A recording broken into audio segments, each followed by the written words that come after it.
আর এখানে দেখুন জল নিয়ে নিয়েছি, আমি জলের মধ্যে দিয়ে দেবো হলুদ আর দিয়ে দেবো একটু লবণ। আজকে মোচা ছাড়ানোর কোনো ঝামেলা নেই, হাতে কষও পড়বে না, বটিও লাগবে না। এই যে মোচার এই সাদা অংশটা আর এইটা বাদ দিয়ে দেবো একদম, এবার গোটা গোটাই থাকবে এরকম। তাই বললাম যে মোচার ফিঙ্গার ফ্রাই।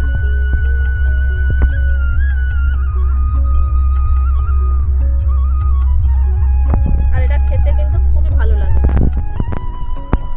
আপনাদের বন্ধুর কাছে একটাই রিকোয়েস্ট, আপনারা প্লিজ চ্যানেলটি সাবস্ক্রাইব করুন, সাবস্ক্রাইব করে সাথে থাকুন। আর চ্যানেল একটা করে অবশ্যই লাইক দেন, তাহলে ভিডিও করার একটা উৎসাহ পাই, আনন্দও লাগে।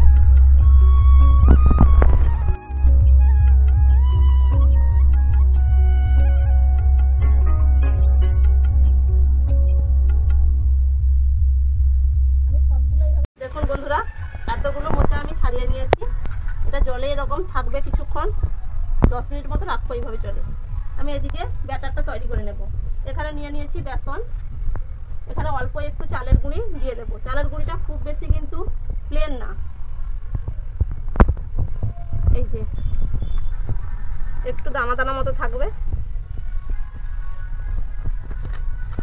কালো জিরে, ধনে গুঁড়ো, হলুদ গুঁড়ো, লঙ্কা গুঁড়ো, দিয়ে দেবো একটু স্বাদ অনুযায়ী চিনি, যেটা মোচা তাই অল্প একটু চিনি দিলাম। আর সবশেষে দিয়ে দেবো লবণ। সব শুকনো উপকরণগুলো ভালো করে একটু মাখিয়ে নিলাম। এবার আমি অল্প অল্প করে জল দিয়ে একটা থকথকে ব্যাটার করব। এর ব্যাটার কিন্তু খুব বেশি পাতলা হবে না।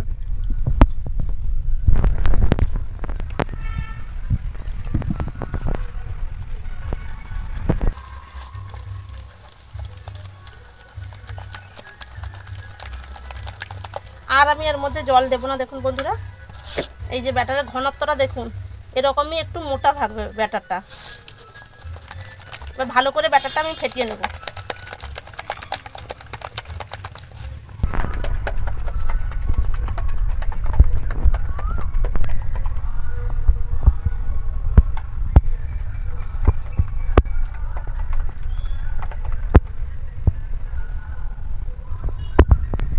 ব্যাটার তো রেডি হয়ে গেছে একদম।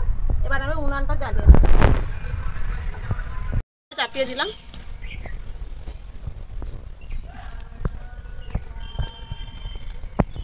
কড়াইয়ের মধ্যে সাদা তেল দিয়ে দেব। এটা ভাজার জন্য খুব বেশি তেলের প্রয়োজন হবে না, কম তেলেই ভাজা যাবে খুব সুন্দর করে। মোচাটার কালার দেখুন একদম পুরো সুন্দর আছে। কড়াইতে তেলও গরম হয়ে গেছে। এবার আমি একটা একটা করে দেব। আমি বেশ কিছুটা মোচা একসঙ্গে নিয়ে ব্যাটারের মধ্যে এইভাবে দিয়ে দিয়েছি। প্রথমে একটা দিয়ে দেখব, এরকম খুব ভালো করে ব্যাটারে ডুবিয়ে নিতে হবে।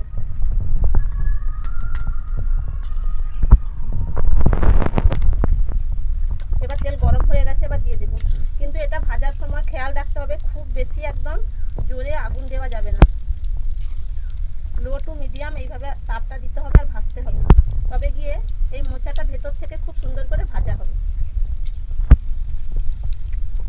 সমৃদ্ধ চলে এসছে দেওয়ার জন্য।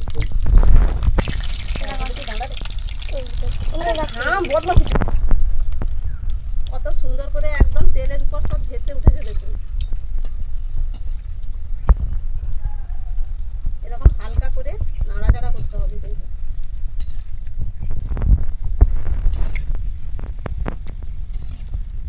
আঙ্গুলের মতো দেখতে হয়ে গেছে।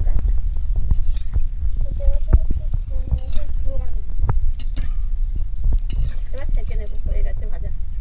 এই যে দেখুন বন্ধুরা, কালারও হয়ে গেছে খুব সুন্দর, ভাজাটাও ভেতর থেকে ভালো করে হয়েছে। কতটা মজমজে আওয়াজটা শুনে বুঝতে পারছেন।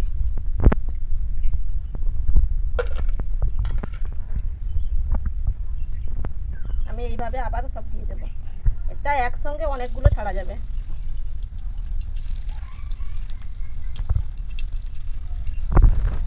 এইভাবে খুব ভালো করে ব্যাটারে একটু গুলিয়ে নিতে হবে প্রত্যেকটা।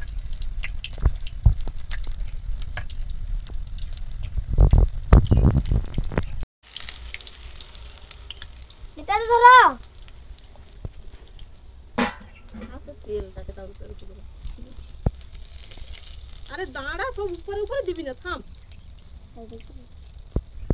না না দাঁড়া, আবার করে দেবো একসঙ্গে হবে না। আমাকে দে, ইয়ে দে, আর ছাঁকড়ি দে।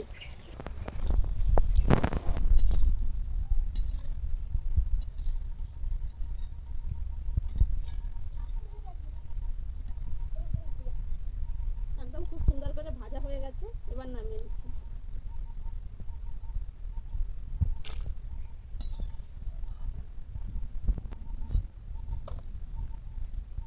সবগুলো এইভাবে ভেজে। এটা কেমন লাগছে বল খেতে? দাদা ভালো লাগছে।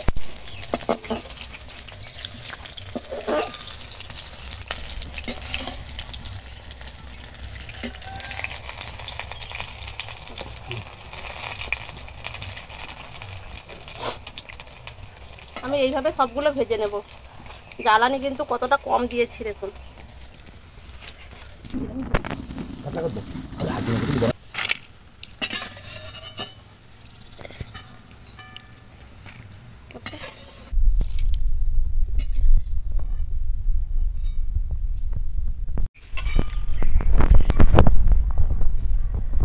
কতগুলো হয়েছে দেখুন বন্ধুরা, একদম এক প্লেট একদম ভর্তি হয়ে গেছে।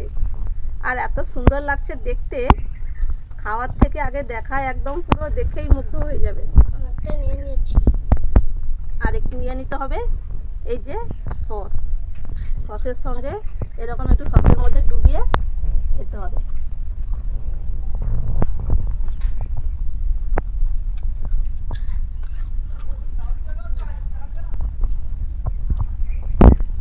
কেমন একসঙ্গে তিনটা। এগুলো কেমন দেখতে, কেমন লাগছে বল? পয়সা দেনি বলে একটা বাবু দেখতে কেমন লাগছে বল? আঙুলের মতো না? একটা একটা আঙুলের মতো দেখতে লাগছে, ছোট বড় সব সমান হবে না। আঙুল ভাজা একদম মুচমুচে পুরো। খুব টেস্টি একটা স্ন্যাক্স। সন্ধ্যার সময় মানে ইভিনিং এ চায়ের সঙ্গে একদম আসর পুরো জমে যাবে এরকম স্ন্যাক্স থাকে। পয়সা বলবেন না দিতে। আমি খাবো লম্বু। লম্বু এটা দুটো জুড়ে গেছে একসঙ্গে।